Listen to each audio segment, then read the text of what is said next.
This is WVBN from Germany. The Kriegsmarine began the construction of new dockyard facilities on the Isle of Modlin in order to produce small craft for use in the Baltic Sea. This prompted two competing political authorities to compete for construction jobs. Regional head of East Prussia, Erich Koch, requested that German settlers in the region be given jobs to allow them to better settle in their new lives, while General Governor Dr. Frank offered Slavic forced labor for cheap. The SS declined to compete as they were focused on the construction of concentration camps in Poland. A large number of German merchant vessels was given the go-ahead to relocate to safer ports, where previously they had been stuck wherever they were when the war broke out many months ago. 4 vessels were in Peru and eager to escape, as they believed the South American nation was no longer safe.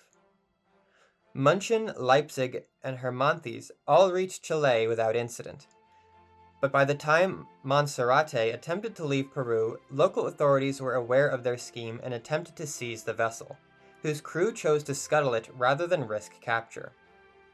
Shortly after, the German consulate was forcibly closed and its diplomats exiled to Chile. The local Peruvians did not seemingly mind that the vessel was scuttled instead of seized.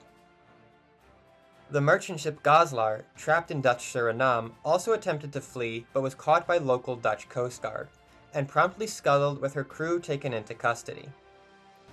A trio of ships in various Japanese ports asked for permission to relocate to Hiroshima and were allowed to move.